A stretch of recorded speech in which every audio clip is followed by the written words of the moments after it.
জয় জগন্নাথ। ২৬শে মে আমরা চলে গিয়েছিলাম দীঘায় জগন্নাথ ধামে।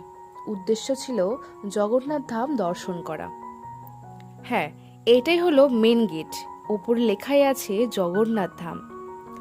আমরা ঢুকেছিলাম ৬ নম্বর গেট দিয়ে। ভিতরের মায়াবী পরিবেশ, নীলচে আকাশ, পরিষ্কার পরিচ্ছন্ন এবং অনেক দর্শনার্থী। তবে সন্ধ্যায় আরও ভিড় হয়। ভিতরের পরিবেশে প্রথমেই কাঠের সিংহাসনে জগন্নাথকে রাখা হয়েছে। পাশেই দেখতে পাচ্ছেন দুই দিকে সাদা পদ্মে চাষ করা হয়েছে এবং এইখান থেকে সাদা পদ্ম তুলে প্রতিদিন ভগবানকে অর্পণ করা হয়। দেখতেই পাচ্ছেন ভগবান নারায়ণের একটি মূর্তি স্থাপিত রয়েছে। মন্দিরের গায়ে যে কত ভাস্কর্য রয়েছে যা আমি বলে বোঝাতে পারবো না।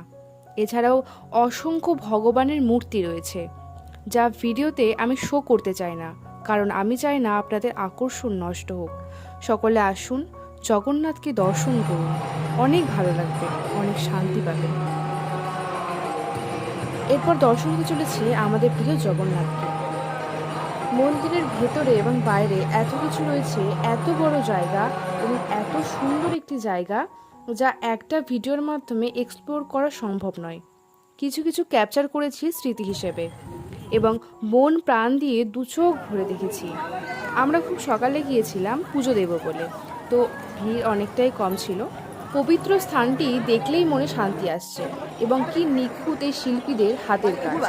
আপনারা সকলে আসুন দীঘার জগন্নাথ ধামে, দীঘার জগন্নাথ ধাম দর্শন করুন। জয় জগন্নাথ। কোথায় এসেছো? আজকে আমরা দীঘার জগন্নাথ মন্দিরে এসেছি। কি করতে এসেছো? ঠাকুর দর্শন করতে এসেছি। দর্শন হয়েছে? হয়ে গেছে। প্রসাদ পেয়েছো? প্রসাদ পুজো দিয়েছি, সেই প্রসাদ পেয়েছি। দারুণ আসছে ছবিটা মা। তাকাও তাকাও তাকাও, মাথাটা একটু ঘুরাও, উঠে নেবো।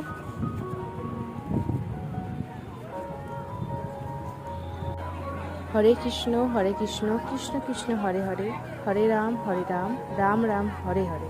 জয় জগন্নাথ, রাধে রাধে।